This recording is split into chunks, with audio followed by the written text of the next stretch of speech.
Good afternoon. My name's Bruno Waterfield. I'm chairing this discussion. I'm the Brussels correspondent for the Times newspaper. I've been living in Brussels actually in this new year for 20 years, covering the EU as a political story and also quite a bit of European politics as well. So some of these themes are familiar. So in terms of the debate, it's sort of storm clouds over the continent. It seems that 'twas ever thus. It's not going to be an easy winter anywhere in Europe. It's already beginning to shape up to be quite an interesting autumn and winter in Britain, which might have left the EU, but seems to be very much part of the European pattern of politics. So I just want to introduce our speakers in the order which they will speak. First of all, we've got Stepan Hobza, who is Czech. He's a journalist, a staff writer at Lidové Noviny, and he's also runs a Culture Wars podcast. That's Stepan. Then on my immediate left, we've got Thomas Fazi, who's Italian, who's journalist and writer, author of The Battle for Europe, How an Elite Hijacked a Continent and How We Can Take It Back, which I really do recommend to you. And then on my far right, but just in terms of seating, we have, or maybe not, as we'll find out, we have Ivar Arpi, who's a Swede, who's a journalist, a publisher, and a podcaster. And I was talking to a Swedish friend, in fact, about an hour ago, who said you're extremely well known, and you're quite controversial in your native land. And then immediately on my right, we have Sabine Beppler-Spahl, who is the chair of the Freiblickinstitut, who are the sponsors as well of this session. Sabine has written a lot on Brexit for the German audience and is a regular, in fact, in our Battle of Ideas discussions on Europe. And last but not least, a new member for our panel is David Goodhart, who is head of demography at the Policy Exchange and author of Head, Hand, Heart, The Struggle for Dignity and Status in the 21st century. All of our speakers have got 5 minutes each. Stepan. So thank you, Bruno, for this brilliant introduction, and it is so nice to see you here in huge numbers talking about our old continent.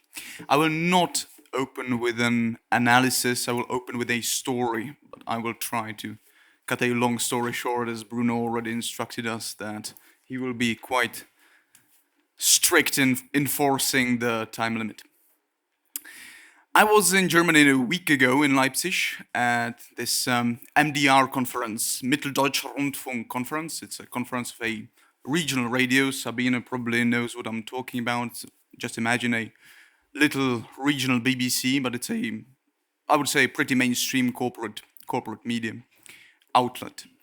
So at this conference, being a very mainstream and corporate-driven establishment-like event with all the stereotypes you can imagine, being centered and focused on diversity, climate change, with many beautiful people, smartly dressed, good food, everything.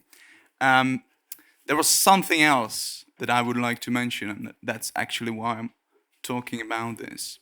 In the middle of that conference, there was a zoom in from Austria, from Vienna, done by an Austrian media personality whose name I happily forgot, but it was very long and very German, very complicated. And what he said was, well, this all is just bollocks. Pardon my French. He didn't put it in these words. What he actually said was, Vielfalt ist kein Moralimperativ.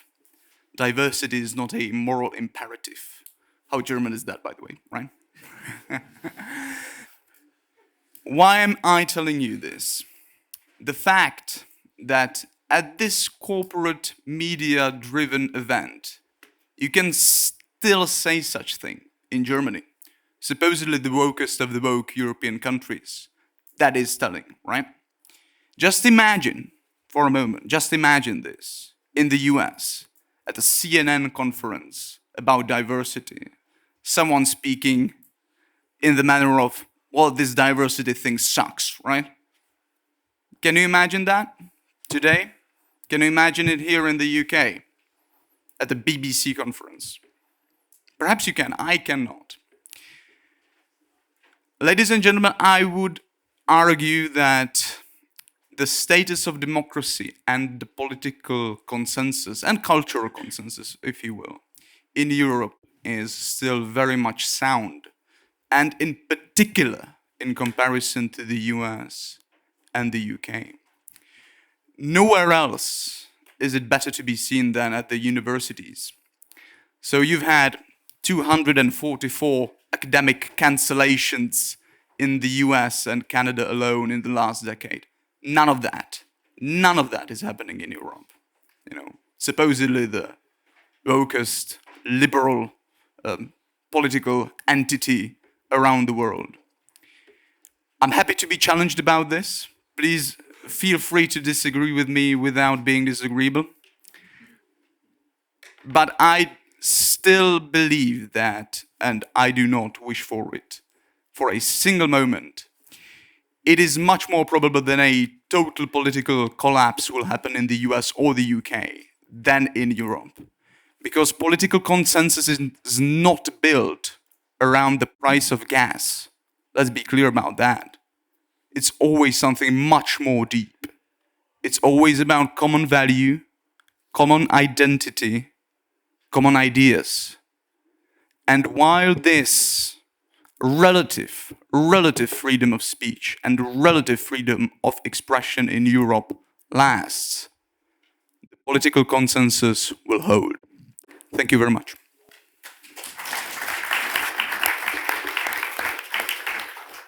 Thank you, Stepan. Thomas. Right. Hello to everyone. I think the current crisis in Europe really lays bare all of Europe's structural problems, and I want to focus on three of these in particular.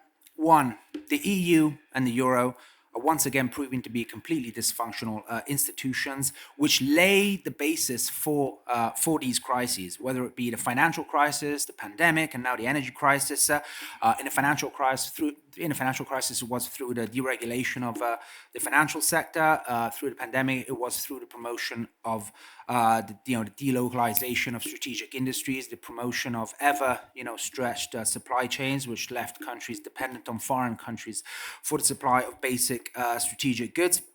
And now in the energy crisis with the liberalization of the energy sector, which the EU has promoted in recent, the past 10 years in particular. To be clear, if energy prices are going through the roof now, it's not because Putin is ramping up the prices or anyone else for that matter. It's because the price of gas today is linked to virtual trading markets, Amsterdam in the EU's case, where speculators have exploited the geopolitical chaos of the past year to ramp up prices. So it's pure speculation, which has very little to do with supply and demand. Of course, now we have supply issues as well, but that's a more recent phenomenon, and that, of course, has also to do with the sanctions that the EU has promoted.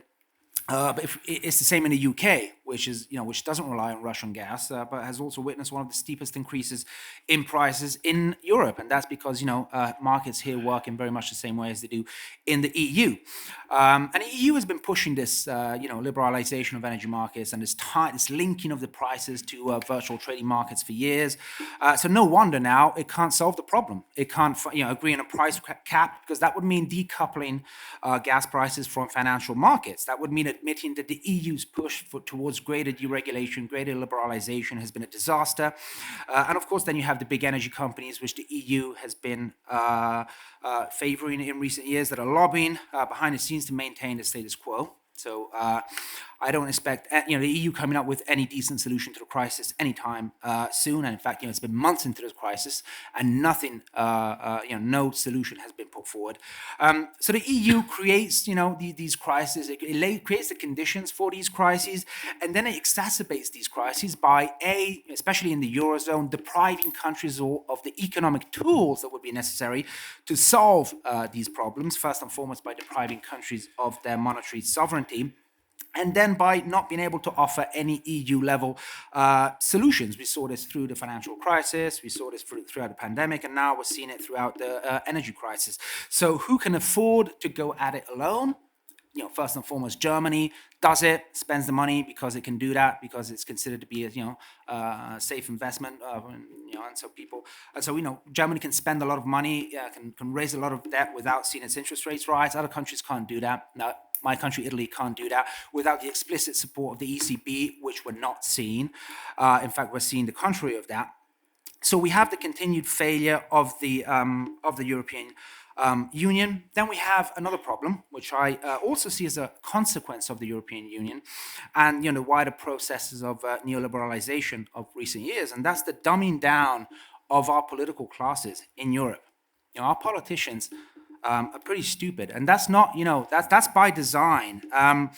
If we look at recent decades, which has been characterized, especially in Europe, by a transfer of power from national institutions to technocratic, supranational, international institutions, this has meant that politicians over the past decades, national politicians, have been less and less involved in high-stake decision-making, because these decisions are increasingly taken by shady technocratic institutions, often outside of the control of the nation-state. So national politicians have become, managers of the status quo, and this has led to, an infantilization of national political classes. So it's no surprise that they lack the intellectual tools, first and foremost, to solve these problems. They become handmaidens of big capital. And so essentially they don't know how to solve the problems that they create. So that's one big problem. Am I finished? You got 30 seconds. Okay, and I think that relates to all the problems the UK is facing as well. The UK might have left the European Union, but the European Union still, can still be felt, in the appalling quality of the UK political class. And I think that's also a consequence of this transfer of responsibilities from the national level to the supranational level that has happened in recent years and decades. Thank you.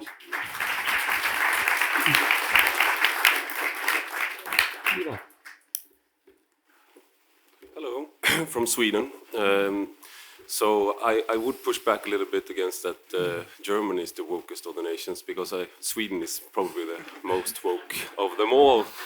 But I would say that when I look out over Europe, I mean, Sweden has a similar identity to Britain in the regard that we don't regard ourselves as fully European. But when I look out over Europe, I see that the best thing that has happened to Europe is the worst thing that has happened to Ukraine. That's Putin. He's the best thing that's happened to Europe in a long time, because you have right-wing populist parties that's been shaking his hand, dancing with him all over Europe, and been in his pockets, been sponsored by him, and now they are all having to distance themselves and be much closer to Europe. And it's the same process in Sweden. There's people who have been warm to Putin and been defending him, and they are quiet, or they've changed their mind, and they are calling for European unity. And you have a party like Sweden Democrats, which is now it's one of the most successful political parties in all of Europe. It's been increasing since its establishment in 1988. Every election, and now it's the second largest party in Sweden in the parliament, and it's the largest of the parties that will form a government in the days to come. And they have changed their position because of Putin and because of the threat to the EU. So they used to be for a Swexit, and now they're pro-European Union, and that position has changed for most of their the parties that they cooperate with all over Europe. They are switched from being for exits for their respective states, and now they're for the EU and they cooperate. And they see EU as a tool to further their ideas, and if they are their parties will have more influence, then we will see. We will not see the disintegration of the EU, but we will see a different EU. And also now Sweden wants to join NATO, and we will see if Erdogan allows us, because we ridicule him on national television.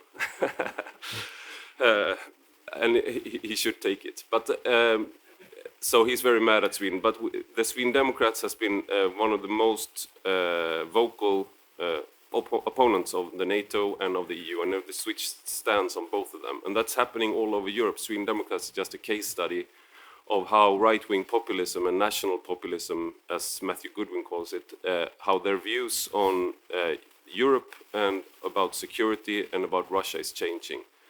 So war is, of course, it's awful, and it's a tragedy for everybody in Ukraine.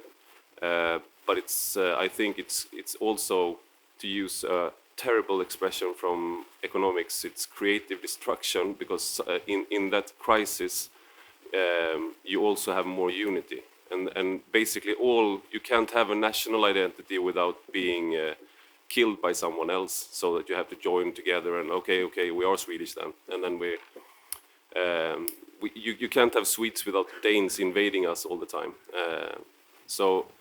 And I would just want to add to what Stefan was saying, that about wokeness, and because in Sweden young people are more right-wing than older people. So the biggest party in Sweden among first-time voters are the moderate party, and the next biggest party is the Sweden Democrats. So if 18-year-olds would decide Sweden's fate, we would have a landslide for the right side. And if the old people would decide Sweden's fate, then we would have a landslide for the left side. So the usual logic of, like, if you're young and you're not left-wing, you don't have a heart, and if you're old and you're still left-wing, you don't have a brain. It's not a correct description of Sweden, at least. So the young people in Sweden and in other European countries as well are not following along their peers in the Anglo-Saxon world or in the Anglosphere. So they are less woke than my generation, the millennials. When we voted for the first time, it was the Green Party and the old Communist Party. They were the biggest parties. So these are trends. Yeah, I'll wrap it up now. Thanks.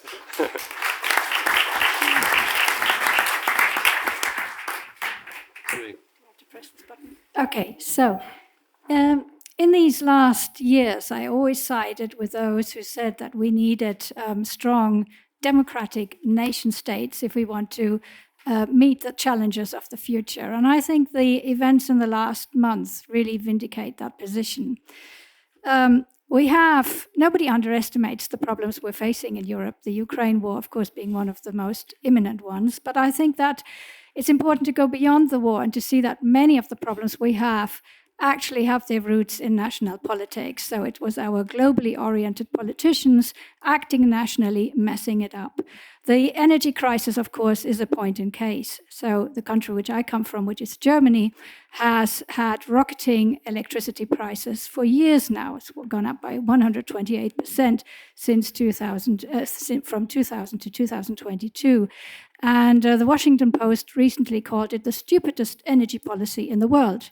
I think that's a fair point to make. The question is, how could we get there? And I want to argue it's because we've had a political elite, or maybe we call them elites, or political class, which has been so shielded off, so much stuck in their own ideological bubble, so shielded off from the kind of pressure of normal people, that they really thought they were getting it right. You know, they not only thought that they were absolutely right in everything, they even thought they could transform society from above, not only transform German society, but probably even transform the whole world with their green agenda.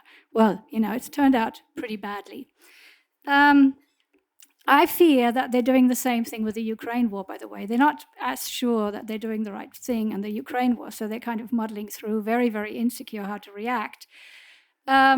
But again, they're not facilitating an open democratic debate within Germany, which is what we would need to come to a kind of moral consensus in this war. And I think the approach they're taking was kind of seen very clearly by our foreign minister recently in the Czech Republic when she spoke at a conference, when she said she was going to support the Ukraine, come what may, no matter what my voters in Germany think.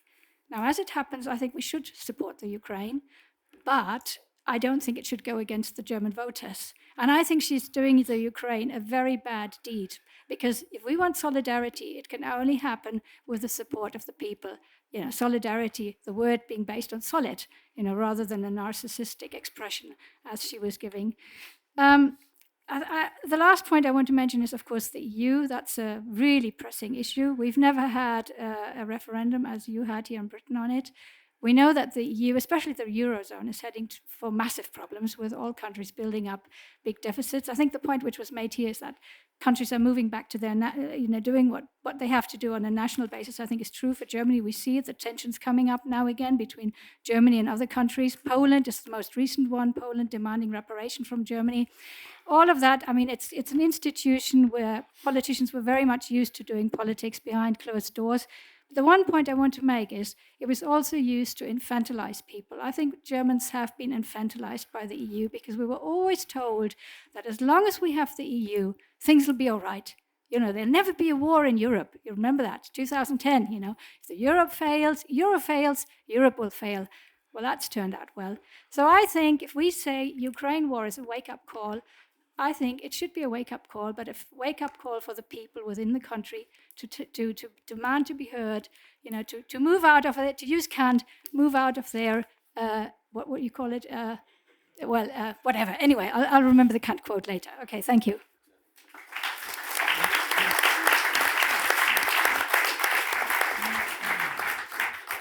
David.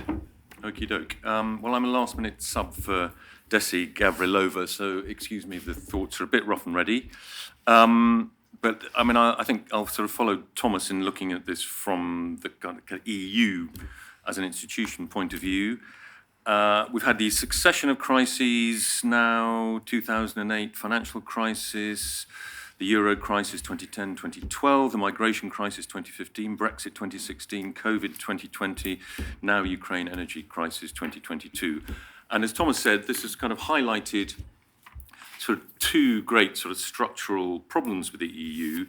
There's the north-south economic tensions.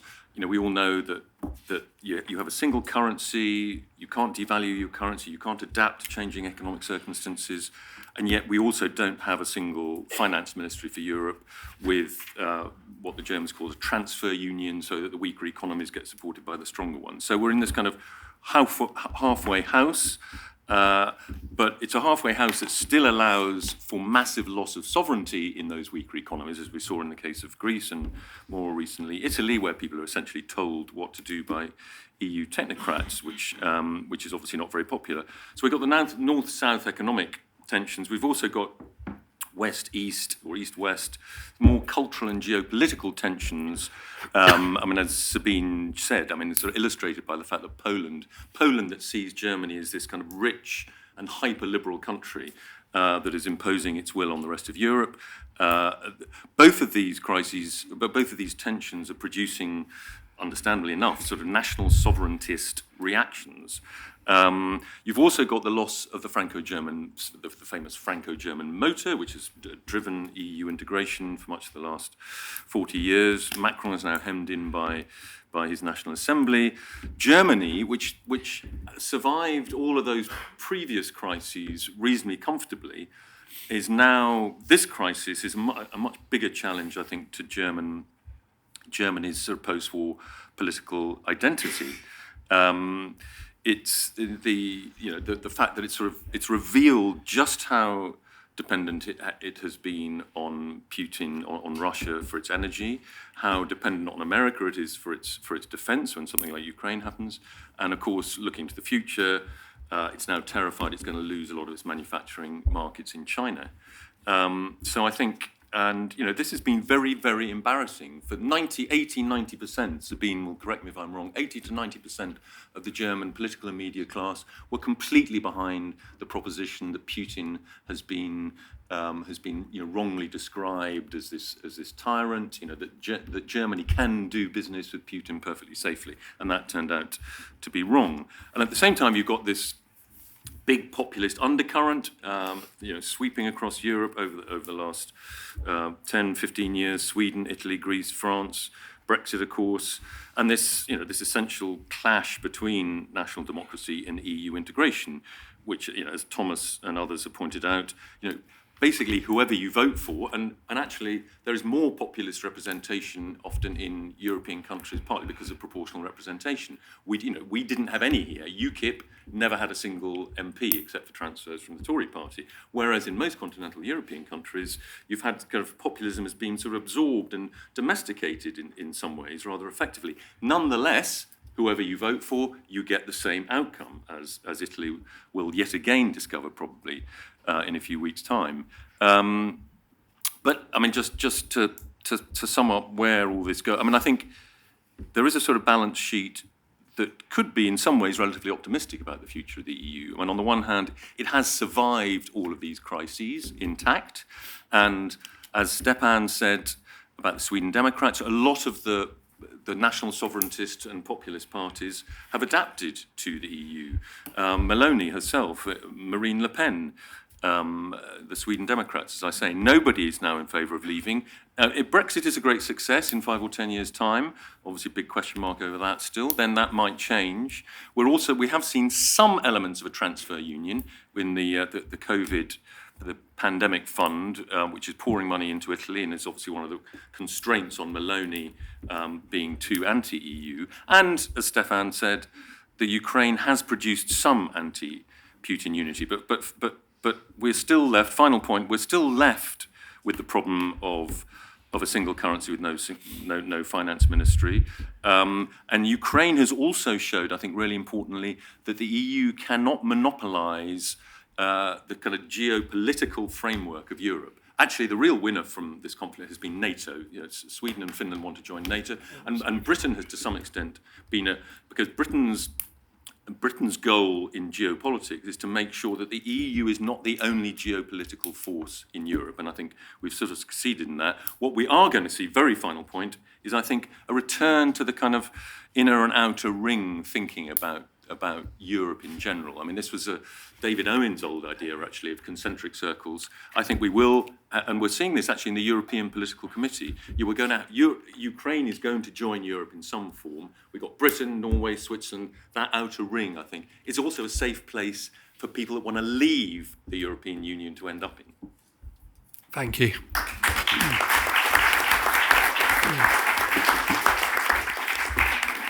Right, out to the audience. It's interesting how Putin's probably unifying Europe, but say a bit about some of Europe's difficult members. I think particularly of Hungary. I mean, Poland probably a bit less so than previously. Is that going to cause a problem for Europe? And particularly because, well, so you need unanimity for certain things. I think there are some ways around that. That's going to be a difficulty. So there are two questions. One, how is Europe going to cope with the difficult members? And also, is now that it's much larger, the fact that the system was really set up for fewer members going to be able to cope with, was it 23 at the moment? Let's try and talk about Europe in a wider sense, of which Ukraine is a part. Let's talk about the EU as the EU and call it the EU. And let's also talk about some of the countries that are in Europe and in the EU to try and make some of these distinctions, because what I'm hoping, and I think it's already apparent in what people have said, we have a panel from a wide range of European countries, as there are some quite important distinctions on each of those levels at the moment. Thank you very much indeed. Ewan Grant, former UK law enforcement intelligence analyst who's worked in various EU programmes, particularly in Ukraine. The best way I can describe them is they weren't exactly the Entebbe raid. Strong admirer of Goodhartism. My question for you is, taking up quite a few points here. do you see any particular quick wins or longer-term wins in regards to improving cooperation between the various circles, and particularly the EU central major EU member states, NATO, and the border countries in the US, thinking particularly perhaps relations with the US regarding the ultimate challenge of the 21st century, competition with China? Thanks a lot.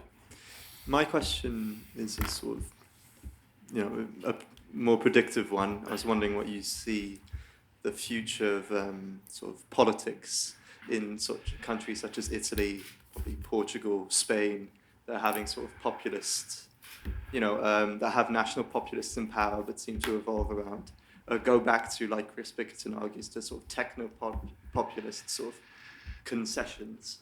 Is there just going to be repetition and repetition of these sort of symptoms, or is there going to be a sort of break? What do you sort of predict for the next 15 years? On the subject of the transfer union, when push comes to shove, will the German Constitutional Court bend, break? Will the German Basic Law have to be modified? And kind of what does it mean for that to be seen to be done in the rest of Europe, or seen to be not done in the rest of Europe? Previous question I thought was good to get there, because I do get the sense that national populism is a feature, not a bug, in the European Union, and there's something about the way that unity is created within Europe, which is not very good, that engenders a kind of a national populist opposition, but that's always been contained. I mean, apart from Brexit, which presumably there were other geopolitical things that levered Britain out. But what we see, like with Maloney, is that you do get this kind of great fanfare of right-wing opposition, and we're leaving, and then it stops, and somehow it becomes essentially a negotiation for a better deal. And I'm not sure where that goes. I mean, that was interesting kind of thought that the Ukraine war is settled a lot of the anti-EU sentiment amongst right-wing populist movements. But is there not some underlying thing that makes this thing recur again and again? The gap, the chasm between the administration at the EU level and the political life at the national level. Where is the climate debate in all this drift towards the right? Is this a sort of symbol of climate skepticism and people resisting the need for cooperation across the globe, not just in Europe? Or is it taken into consideration? Is it still very much on the agenda? Hi, I'm Dominic Standish. Like Thomas, I live in Italy. And I agree that, particularly for countries in the Eurozone, there are a lot of financial restraints in terms of sovereignty. Yet I wonder whether we're actually starting to see some disintegration of the Eurozone in the EU, particularly the Stability and Growth Pact rules are suspended until 2024. Does that create a space for some kind of pushback against the European Commission, despite the fact I recognise that countries like Italy are very dependent on the ECB? But I also wonder on David's points about the kind of cultural divides within the EU, particularly those countries not in the Eurozone, like Hungary and Poland. We do seem to be seeing some kind of cultural pushback against the EU. And let's remember that the Maastricht Treaty included cultural variables that EU countries were supposed to adhere to. It wasn't just about the economy. So my question for the panel, I suppose picking up on Stepan's initial point about Europe being less woke than the UK and the US. Firstly, is the EU kind of disintegrating economically? I think Sabine and Germany and the energy package might also suggest to move towards national solutions. But even at a cultural level, are we seeing a pushback now where, people like the brothers of Italy say we need to remember that a man and a woman are biological concepts and we're not going to go down the kind of Anglo-Saxon woke path. I would just like to say that the European Union used to be like something which people would be proud about, that people would want to be part of the European Union. And it was like a really stable thing. The currency was stable, everything was stable. But nowadays the currency has it just recently dropped below the US dollar, I think. I think it's gone back up, but generally it's really doing not as good nowadays, and loads of countries want to leave the European Union, like Brexit just happened. And if Brexit maybe becomes successful in like 10 or 15 years, maybe Sweden might also want to leave European Union, and eventually if this keeps happening, European Union wouldn't exist. So my question is, how do we stop this? How do we reverse this cycle of downfall? Just really quickly, I'm interested to hear your view on a possibility of Germany going into recessions, and so a slowdown of the engine, the European engine. What would be the impact both within Europe and EU, and potentially also on this winter having potential blackouts, California style, seen in the EU for the first time? Do the panel think that there will ever be an inner and outer euro ring? In other words, weaker economies at the outer ring, the stronger economies are in the middle. That's one. And two, can you ever foresee a situation whereby, as in the US, you have states that are in credit, states that are in debit? You know, some that are doing okay, some that aren't. Do you foresee a situation whereby, say for example, Germany will put their hands in their pocket to support the countries that aren't doing so well? One of the things that seems to be happening in Britain at the moment is not only the political class that's in disarray, but none of the institutions are working. None of the bureaucracy is working. There's this kind of headlessness that seems to be kind of spinning around as part of this sense of crisis. And I'm just interested to know if this is happening in other European countries as well, because Sabine, you kind of indicated the political class in Germany coming up against the limitations of technocracy, where they suddenly realise that they've been so insulated and doesn't work. But is it having a kind of a knock-on effect into the other institutions of, particularly the state? But I think you see a similar thing in corporations as well. Okay, I'm going to bring people on the panel who want to come back in, and they're coming back in really, really briefly, like bullet points, because you're going to get a chance to include. Stefan, you were kind of saying that there's still a degree of consensus in Europe, but where's Merkel?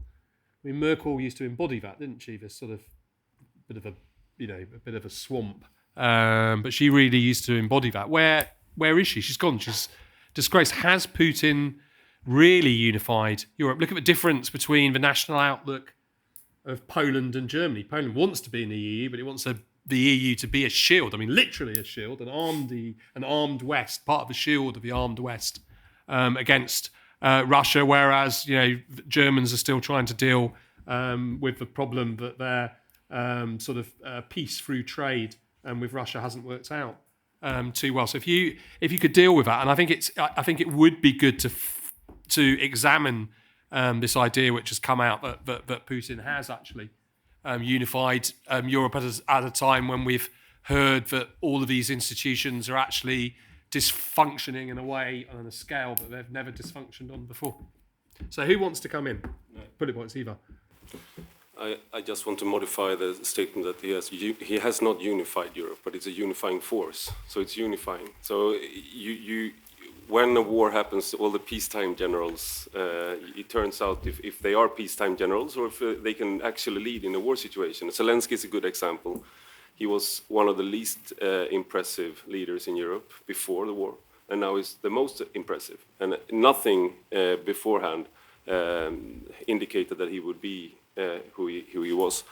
So I would say that there is no unifying figure. There is no Merkel leading the EU. But if you look at the populations and their views on Russia and their views on unity, NATO, so that's what my statement regarded. Okay. That there's people are more positive towards cooperation in a lot of areas.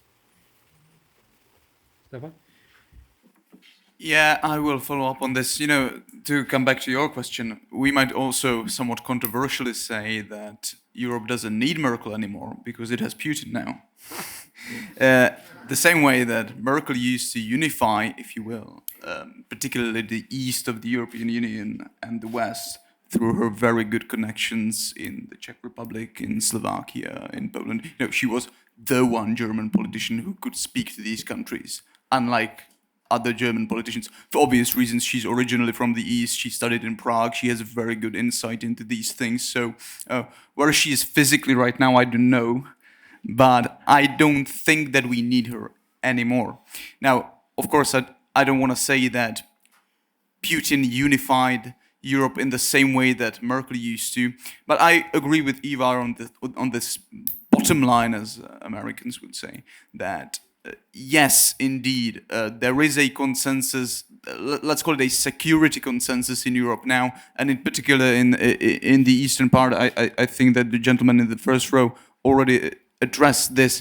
There are wide differences between countries such as Poland and Hungary. You know, there was this good cultural point about them being much more socially conservative, and that is true.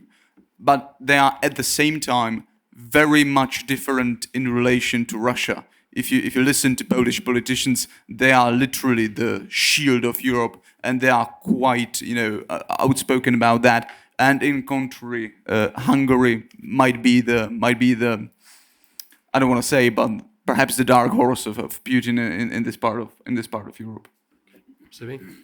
Well, I mean, I would certainly say Putin hasn't unified Europe. He hasn't even unified the German politicians, because they're not clear on how to react at all. So there's huge arguments within the coalition. I mean, if you saw the last conference where all the European states, perhaps rightly criticized Scholz for his 200 billion gas program and saying it was distorting competition within Europe and no other country could afford it. And he didn't give crumbs about it. We were told he didn't care. So that's a very potential kind of very, shows which direction we're going in. The kind of opposition against the new Italian government. We had Mrs. von der Leyen voicing clear threats against the Italians, saying, you dare vote this way, we've got our methods. I mean, that's not exactly unifying. I think the Poles are serious about demanding a reparation. I think that's going a very contentious thing. Last point I want to mention, Nord Stream 2. What's going on there? Whatever happened, I think it's somebody who doesn't trust the Germans, because as soon as the war is over, there'll be very strong voices within Germany saying, we need to import Russian gas again because it was a good deal. And there's a lot of people saying that. So unifying Europe, I don't think so. Yeah, I wonder how many countries actually had mined those pipelines. But anyway, Thomas, could you come in? But just because of your writings particularly, surely this particular phase of European crisis, particularly of the war in Ukraine, particularly given some of the tensions of the pandemic in terms of supply chains and protectionism, so-called protectionism, given the energy crisis failure to secure energy supplies, given knock-on economic problems, cost of living, and all the rest of it, surely it looks like the nation state is back, and that's going to be a very difficult tension for the EU that has built these rather resilient and rather computer says no institutions and cultures and procedures that are based on the opposite, not the nation state. Right. Yes, I'll come to that. But before, on this whole issue of whether Putin is promoting European unity and integration, honestly, I don't see much of that. I mean, I see the European Union, European countries essentially, accepting complete subordination to what is the US-led strategy in Ukraine, a strategy that is benefiting the US very much and is instead causing very serious problems for European countries. Where's the autonomy there? Where's the autonomous thinking? There's none of that. There's no strategic autonomy, as Macron for years has been speaking. Where is the strategic autonomy in completely subordinating yourself to what is the US strategy vis-a-vis Ukraine? And I think this, so I want to bring up an issue that hasn't come up yet, and that is that in this crisis, more than ever, it's becoming clear that European and American interests aren't always convergent. In this case, they're clearly divergent. I mean, the US is clearly benefiting from this crisis, and the European countries are not. And I think, so Sabine mentioned Nord Stream. I think we should talk of that. I think, we have to consider the possibility. There's good reason to believe, I think, that the US strategy in Ukraine isn't just this isn't just a proxy war against Russia. I think this is also a proxy economic war against Europe and Germany in particular. And I think the fact that even mainstream analysts and commentators, such as the US economist Jeffrey Sachs, have said that they think that the US is behind the Nord Stream, the terrorist attack on the Nord Stream pipeline, forces us to, consider this as a real possibility.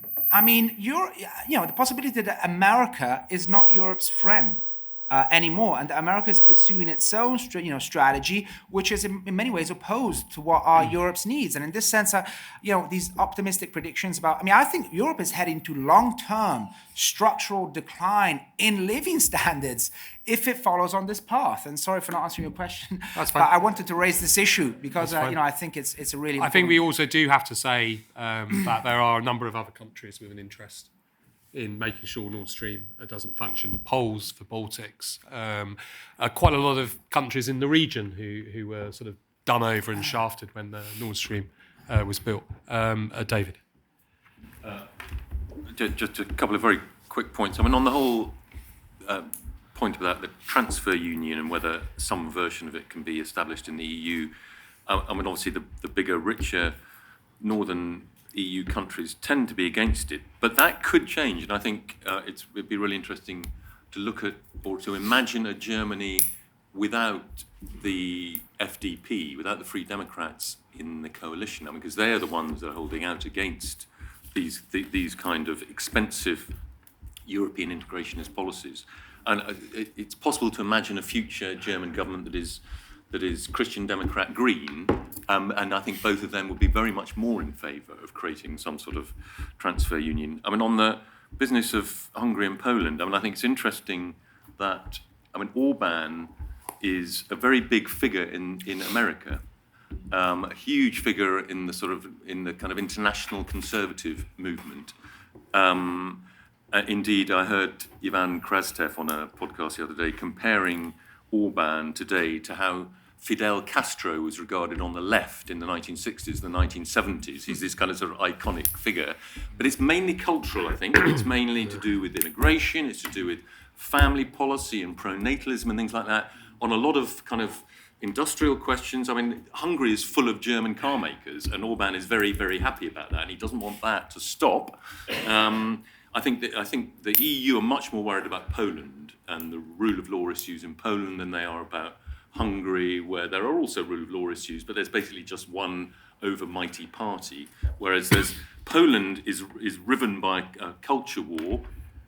I mean, the conservative, as Sabine was saying, I mean, there's a culture war partly directed against Germany. I mean, they just put in this demand for $1 trillion or euros, I can't remember, reparations against Germany. And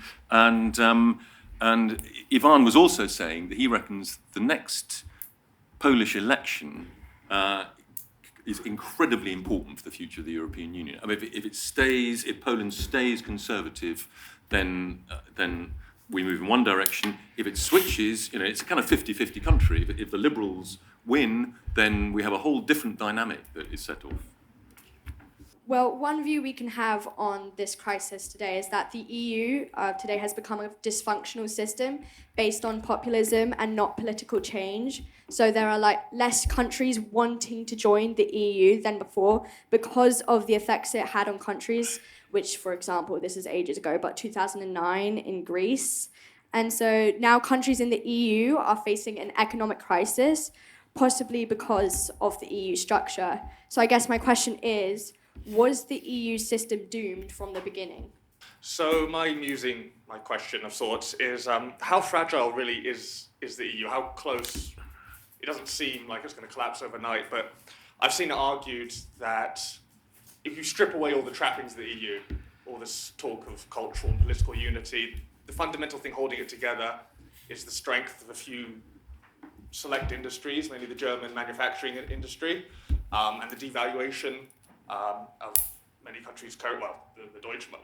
What was the Deutschmark becoming the euro, and this leads to in normal times, a very strong German export economy, which basically sustains the whole of Eurozone.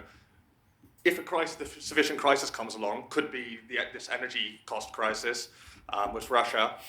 If that lasts for, let's say, 1 year, perhaps that's enough, certainly 2. Is that sufficient? And I think it's been argued quite convincingly it could well be to effectively topple all the dominoes and bring down the EU, because that is really what's underpinning it at the end of the day.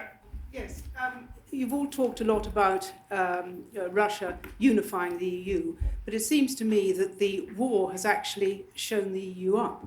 And perhaps it can come into question the whole idea that patriotism is awful and the borders don't matter. And this wonderful bubble dream world that everybody's nicey-nicey, Putin's actually a nice guy, it's all okay. I think this has shown it up, and that we all want a strong government or a strong leader, but a good one, and the only leader, it seems to me, at the moment is Zelensky. And he's shown everybody else up. Hello. So if Ukraine wins the war, whatever that might mean, and China perhaps distances itself from Russia, how would Europe react? Okay. I think one of the panelists touched on this with Hungary and Poland. I think there's going to be another session this weekend about this.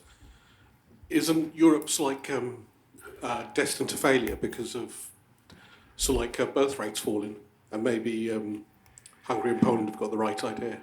I think a big thing about Russia's kind of philosophy with this war has been that it's fighting against a kind of satanic West. The Patriarch Kirill has made a very big point of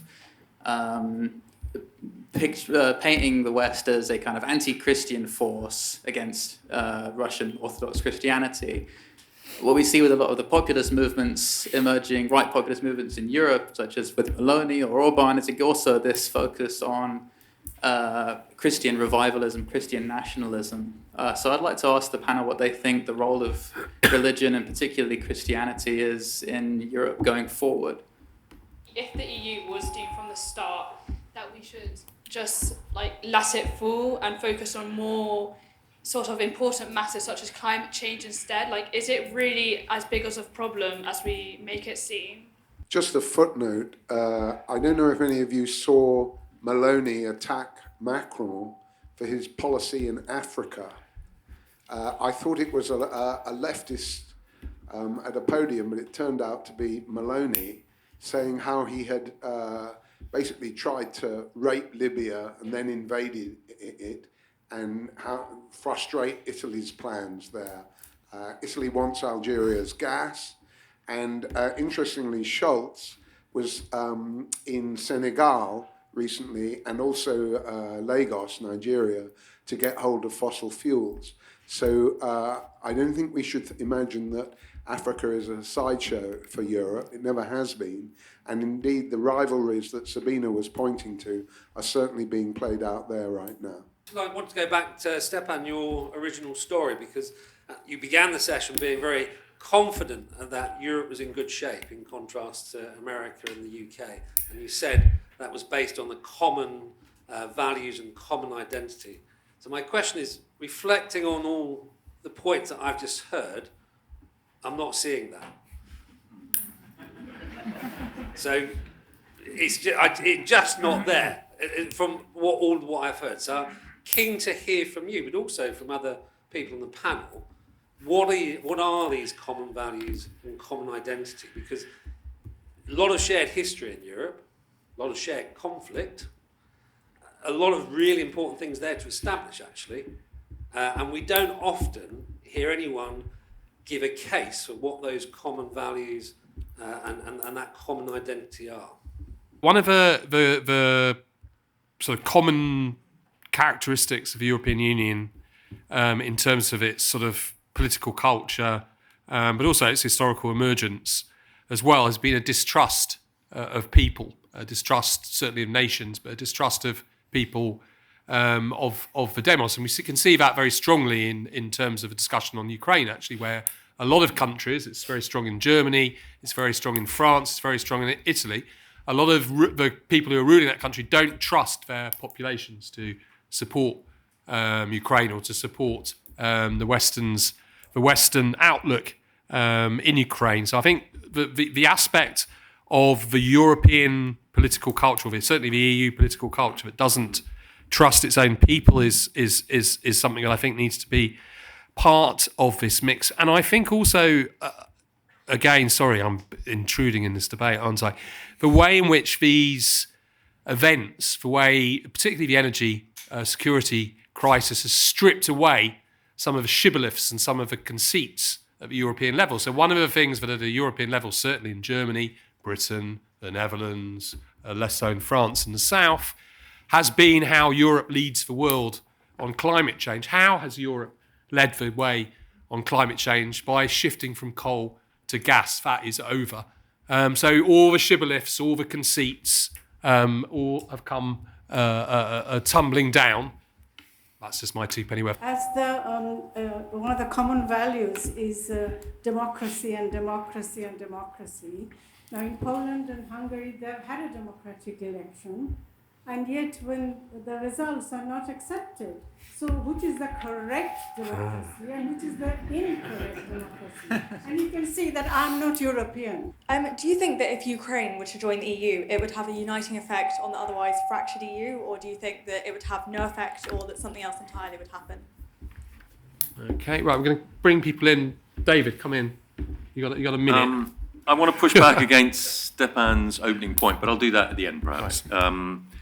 I mean, on the kind of pro-natalism thing, I think it is interesting. I mean, Hungary has shown that actually, I mean, like most post-communist countries, Hungary had very, very low fertility rate. I think it's like 1.2 going back 10 or 15 years. And they have, I mean, essentially through incentivizing people to have more babies, giving them lots of money, free cars and so on. If you have 4 children, all your debts are wiped out. And it has worked. I mean, they've gone up from, admittedly, the very low base of 1.2 to 1.6. We are plunging down. We were 1.5. We're now heading to 1.4, I think.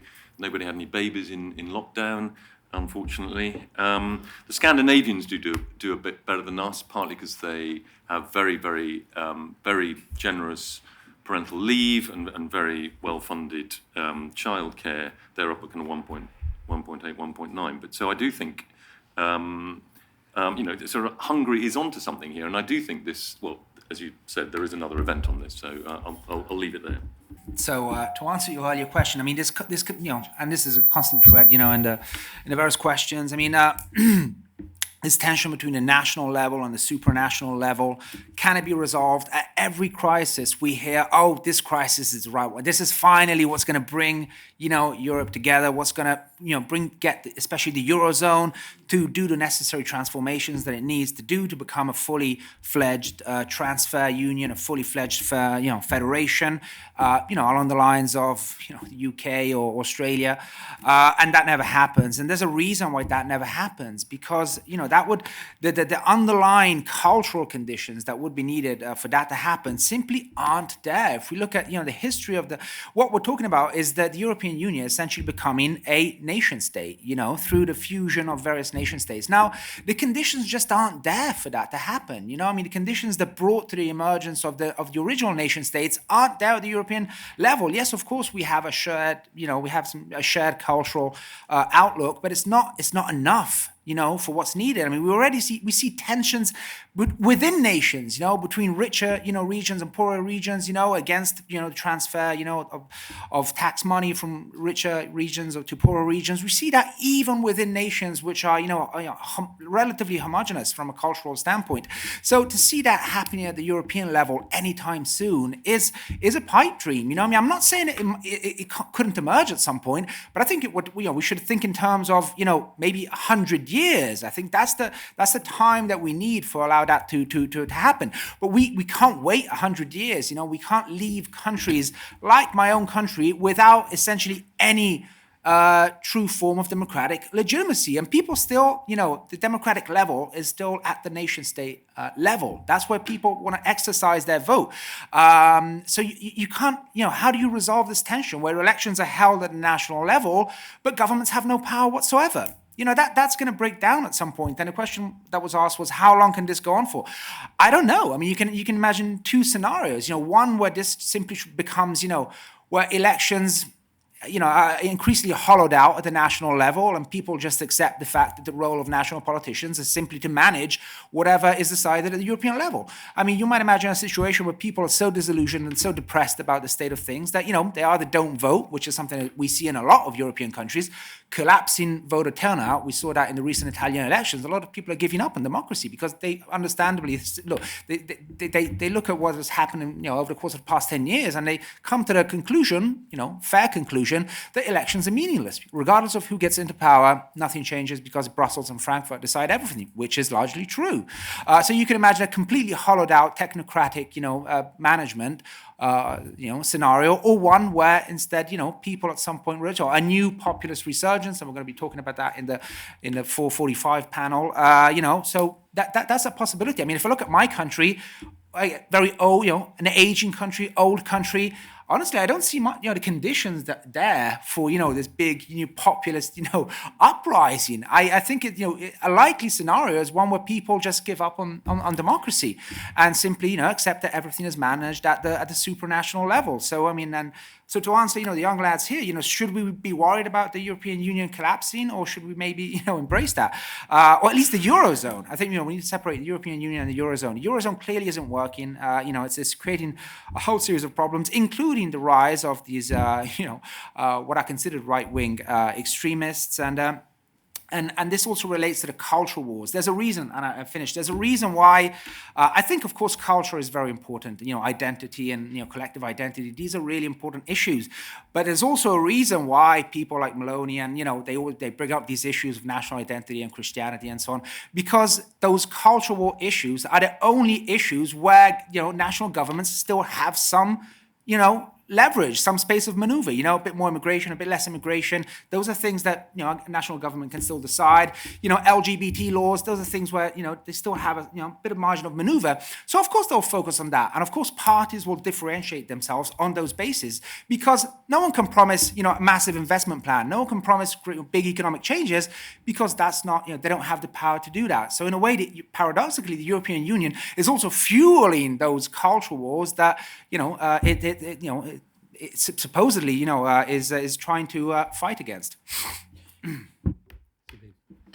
Well, actually, I think they do have a bit more to maneuver on. Certainly, I mean, first of all, I don't think all the countries in the EU are the same. So that's one of the great myths, that they're all, equal. So you'd have a country like Germany, which has much more muscle, can do much more on its own than a country like Hungary. But I think the interesting thing is, going back to that question of European values, because actually, I think there should be common European values. I don't think there's anything wrong with thinking about that. And I kind of sometimes like to go back to a time before the EU as we know it today was formed. So let's say in the early 1990s, because it seems to me that at that time, at least in my country, people were much more conscious of what European values were. So they were very, very conscious of the fact that, for example, the freedom struggle in Eastern Europe, the Polish struggle, the Solidarność struggle, the struggles taking place in Hungary really assisted, the liberation of Europe, the fall of the wall. It couldn't have happened without that. We know that Hungarians played a massive role in that, helping Eastern Germans to flee into the West and bring the system in the East to a fall. And I think that's a really, really good thing. And the sad thing is that the EU, because of the way it's structured, has actually undermined these kind of European forms of solidarity and this feeling that somehow we do belong together. And I don't think there's okay. That's what I wanted to say. The last point, maybe, but I don't think I have time, is the German crisis, because I don't know what's going to happen, but I do think it is going to be very, very serious, and I think it will have an effect on the EU, because Germany, I don't see it being the paymaster anymore. That might change Italy's mind too, because I think the Italians are doing quite a clever thing. They're saying, well, if the Germans want the EU and they're so keen on having it, well, they should pay for it. But how long is that going to last? Thank you very much for this question, and it is a good point. Where is the cultural consensus? If you have countries such as Czech Republic, which is basically atheist, right? You've got Poland, which is Catholic. You've got former Protestant countries. You've got let's call it the woke North, and perhaps the more conservative South and Central Europe. Yeah, well, what I meant was rather this classical liberal consensus, if you will. You know, the very low case consensus. Let's agree to disagree. Has any one of you read the latest Fukuyama book, you know, Liberalism and its Discontents? I don't imagine Fukuyama being a very popular author in this crowd, but I recommend his last book. You know, it's much better than the craziness of End of History and stuff. And what he actually does, he traces liberalism back to 1600s, right, to the last big cultural war in Europe, the 30 Years' War, when basically, well, 80% of some population, or 80% of population in some parts of the Holy Roman Empire were basically obliterated, right? And what Europe had to come to was some basic bottom line level of understanding, right? And the Europeans came with this, you know, supposedly a pretty easy idea. Let's agree to disagree. And I believe it still works much better there than it does here, and than it does in the US. That was what I wanted to address. And let me add one more thing. You know, when we usually talk about European Union being in danger of falling apart, we always address these economic questions, right? Eurozone, gas, energies, etc.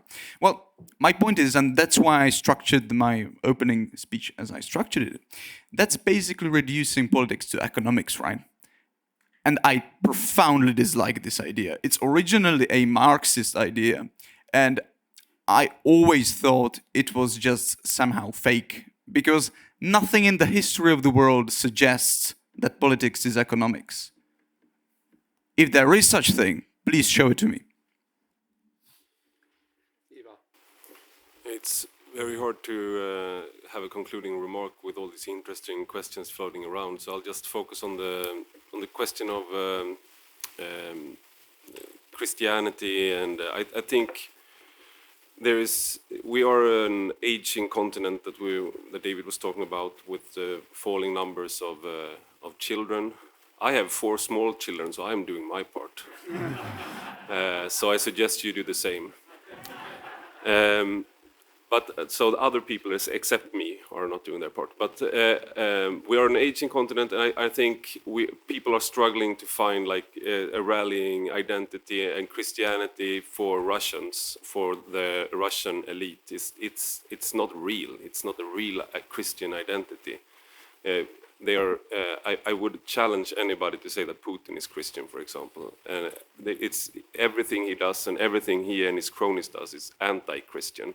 So it's just a rallying identity cry. And if you take a country like Sweden, which is close to my heart, the Sweden Democrats is the equivalent of the right-wing populist parties in other countries, and they are the most atheist of all parties. So they are the least Christian of any constituent, any voter category.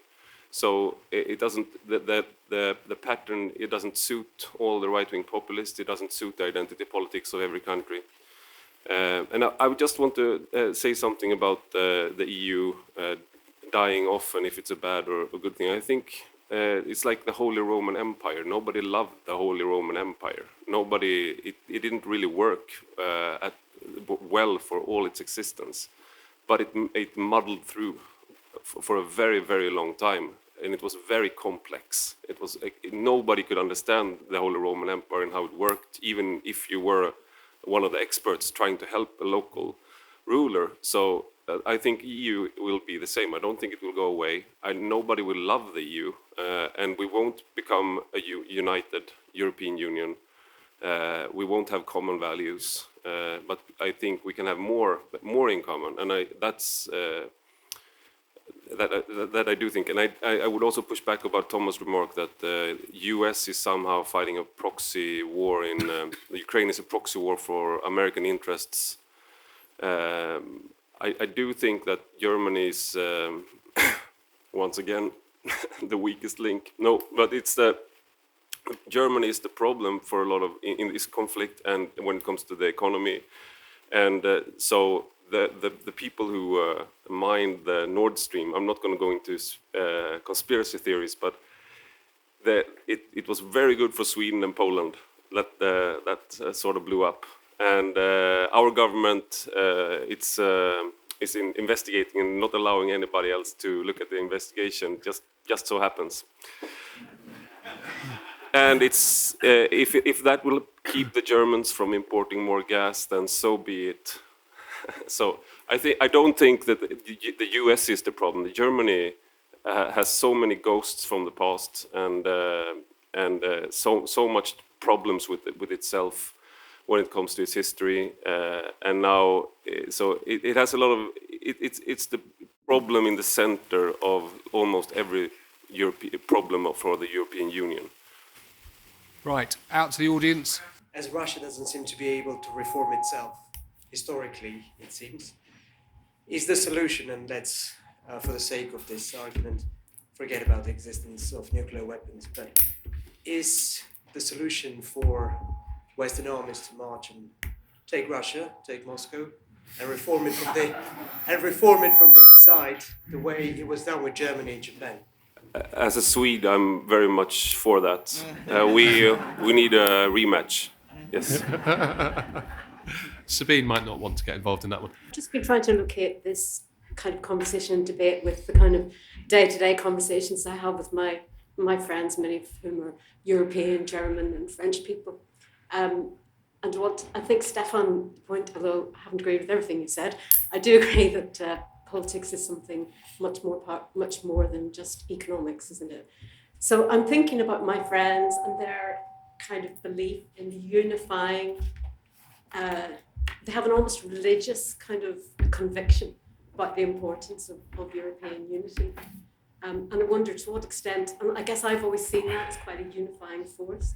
And I guess to what extent do you think that's a real unifying force in Europe, and to what extent does it not exist anymore? So I think that countries need to start becoming more self-sufficient, because in the EU, usually all countries are mainly sort of reliant on Germany or to some extent France. So like all the countries, like mainly in the EU, would be like sort of reliant on Germany, a few of them. And if Germany does, like if the EU does collapse, they would also collapse. So I think the best like standpoint would be like sort of like the Swedish standpoint, like you be self-sufficient so that if the EU does collapse, or if anything like Germany stops supplying wealth to you, you will still be sustained as a country rather than collapse. Thanks for the discussion so far. I remember a time when the EU sought to create citizens, to generate some kind of internal momentum and sense of interest and citizenship. And now it's really sad, because all that the EU elites can rely on is the bogeyman outside, i.e. Russia, that, this is all that there is. But I just wanted actually to go back to something that Thomas said.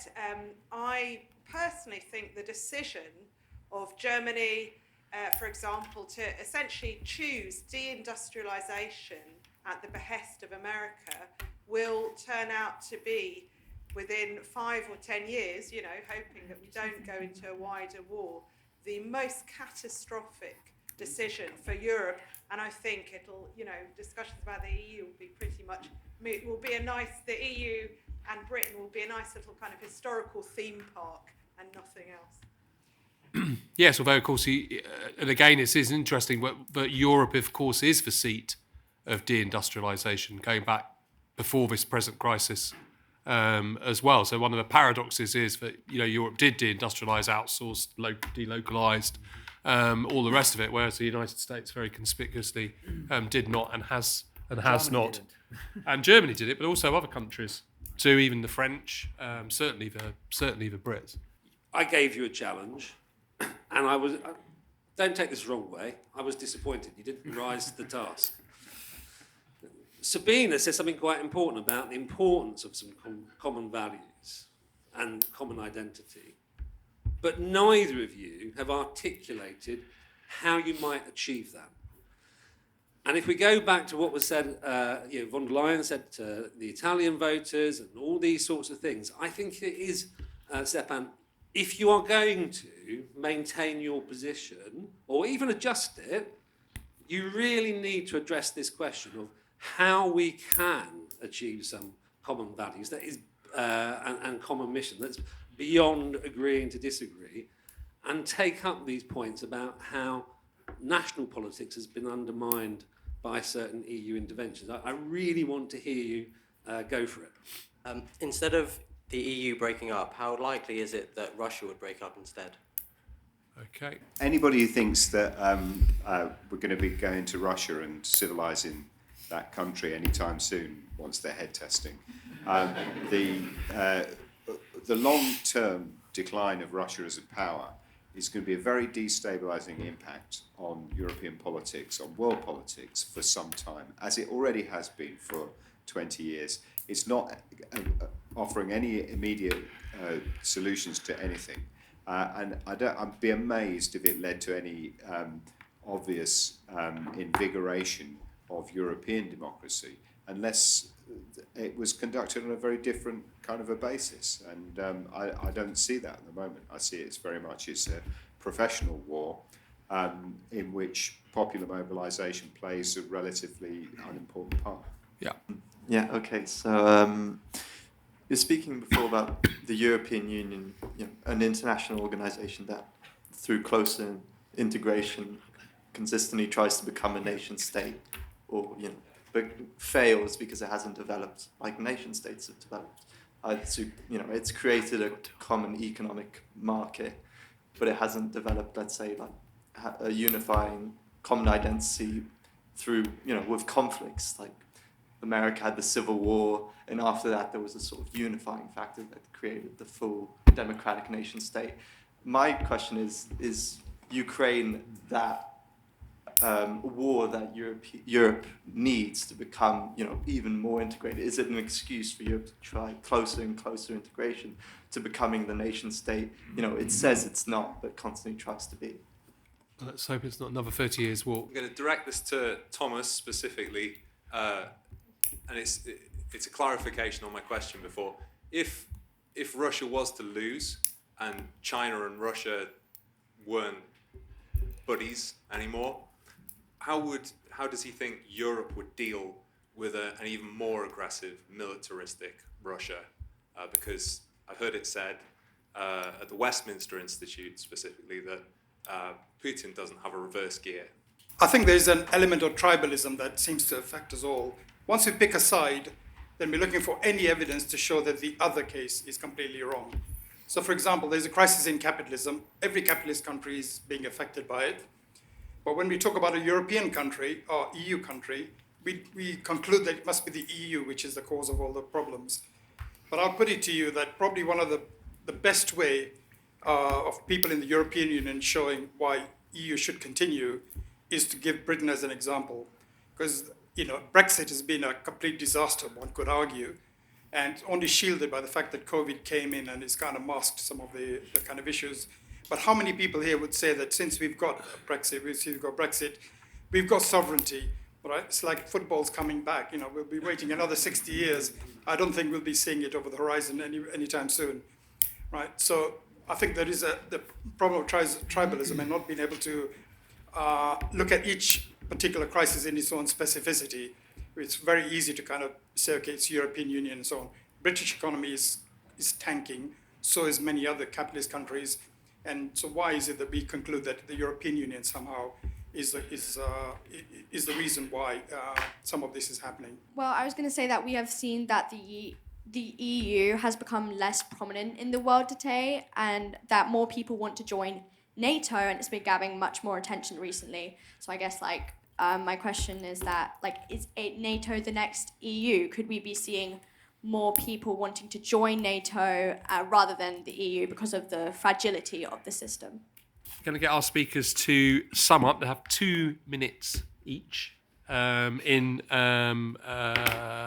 reverse order. So it'll be Stepan first, Thomas, Ivar, Sabine, and then David to conclude. Stefan, the let's agree to disagree is fine, isn't it, in a peace project? Because isn't that what a peace project is all about? Let's agree to disagree. But in a world that's looking a bit more war project, does that really work, isn't it? And this isn't what the Poles are saying. Poland's saying it's time to decide which side you're on. And some countries, we won't name any names, are going, we don't really want to do that. That's not what it's about. Well, yeah, so where to begin? I want to push back slightly here, and that will actually be my closing point. So what I started from today was a low-case consensus. It wasn't anything very deep. The only thing I said was that in Germany, you can still disagree about something. That's not very, it's not a huge consensus, but it's at least something, right? It's better than nothing. It's better than the other way around. To create some kind of greater consensus, something more deep, yes, that would probably really require some kind of European citizenship or some national identity, common national identity. I can't see it anywhere except of a very, very, let's say, narrow class of already building European bureaucracy, and perhaps people who went to Erasmus, and made many friends, perhaps made girlfriends and boyfriends. Yeah, well, that is a very soft power-like building of an empire, isn't it? So, yes, there is a class of people that already has something of a greater consensus, some common identity, right? But I didn't want to speak about that because it's still relatively marginal. What's going to happen in the future, I don't know. I don't like to predict. I studied as a historian, so I know we shouldn't make big predictions, right? And I will say one last thing about identity. I could do a very pathetic speech about Judeo-Christian traditions and everything, but I will not do that because I don't think that really is the case in Europe anymore. So I think that's pretty okay. To address the thing you said, Bruno, yes, let's agree to disagree. That has been fine until now. The rest, and here I agree with Ivar, the rest has Vladimir Vladimirovich done for us. So he is the missing point, for the Europe. And I still think it's about all we need right now. Great. I never thought I'd do this, but I want to strike an arrow in favor of Germany, which is something I think I've ever done in my entire life.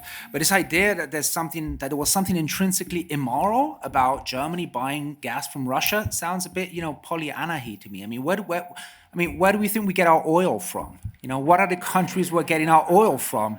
The first thing Scholz did once he realized that Russian supplies were decreasing, he went on a world tour to the Middle East, to Qatar, Saudi Arabia. These are the countries that we're going to be replacing Russian supplies with. And as much as we may think Russia is a bad place to live in, I would invite a lot of people in this room, maybe especially the women, to reflect on whether they'd prefer to live in Russia or in Saudi Arabia.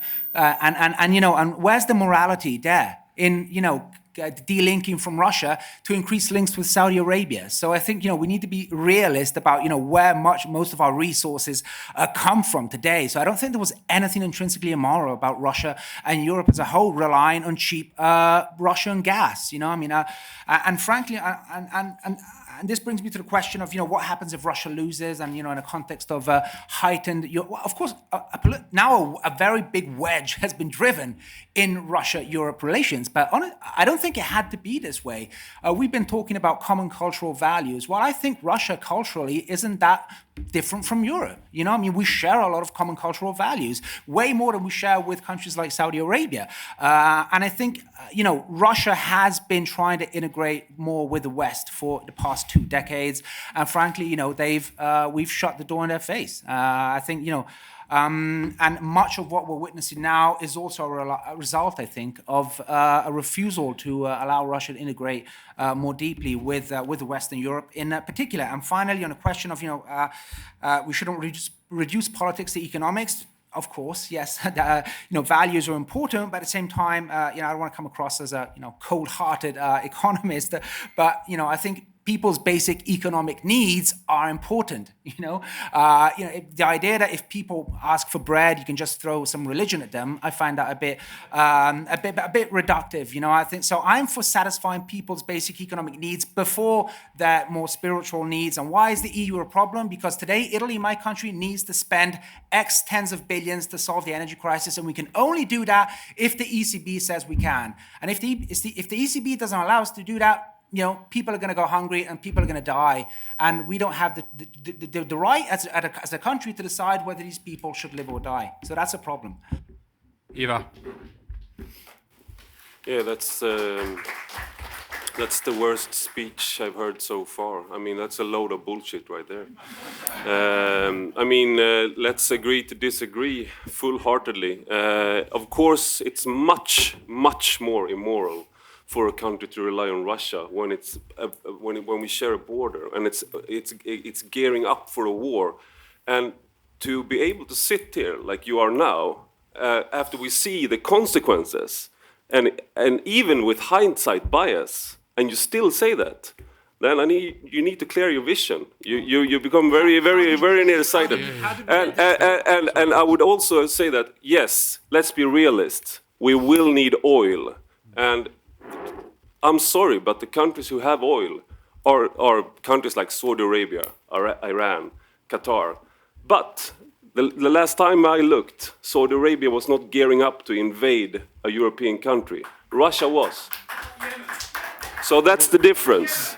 And I would say that the argument that today to sit here and say that it wasn't immoral and that Western Europe has somehow failed Russia, I mean, that's a tough pill to swallow, I would say.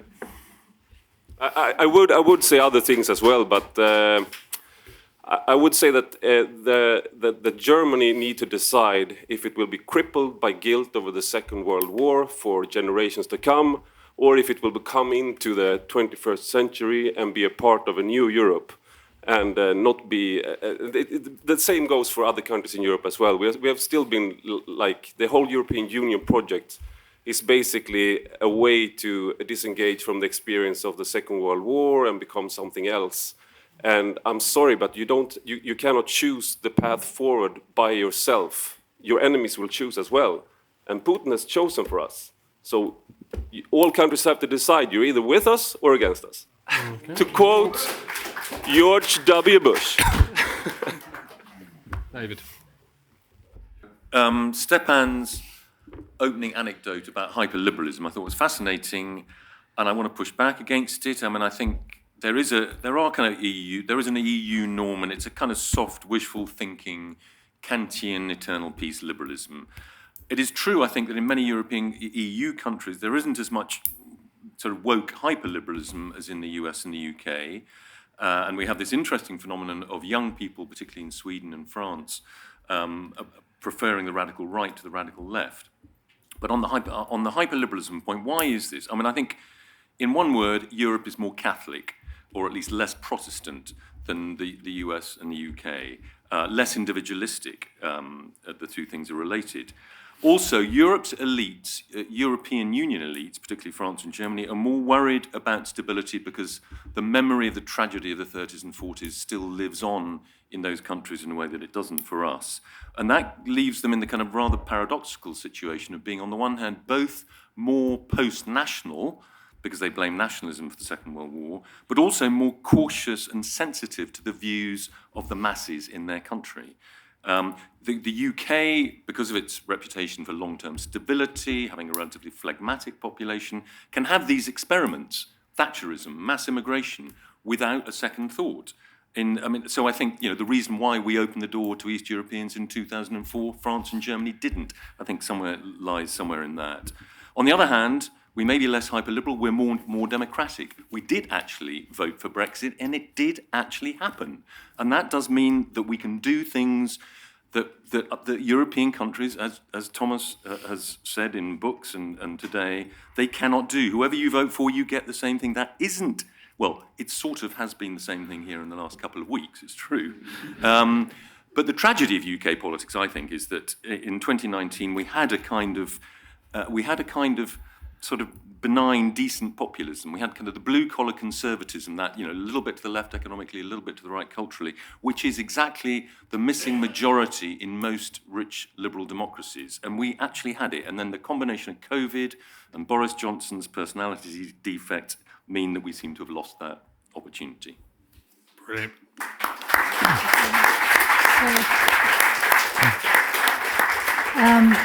Sabine? I was going to pick up on that point about tribalism and Brexit, because I actually see it the other way around. So when we heard about Brexit in Germany, everybody was sure it was going to go very badly in England. And now it's going very badly in Germany, so there's much more quiet. And I do think, I agree, we have to look at things in its specificity. I think we have problems all over Europe. One of the problems is we have probably too weak democracy. Certainly in Germany, that's the case. Brexit was actually a push against that. So I think I would view it very, very positively. And that brings me to one of the points which was made up there about German deindustrialization at the behest of the US. I think that's quite wrong to put it that way. It's not true at all. Germany is deindustrializing because of its own problems, because of its own wrong decisions. And we've had this deindustrialization now for years. A couple of years ago, it was at German industry quota was at 21%, going down. It's failed energy policy. It's leaving the atomic power and so on and so forth, which has brought us into this trouble. It's nothing to do with the US. It's to do with our own elites, and that's why I pledge for strong national democratic movements. And, the point which was made down here, I forgot to say, Solidarność, Hungary, and the Czech Republic, these were strong national democratic movements for freedom. They were not internet, they were national, but they had an international impact. That's what we need. And I remember my Kant quote now, too. It's the exit from self-imposed immaturity. That's what we need, I think. Thank you.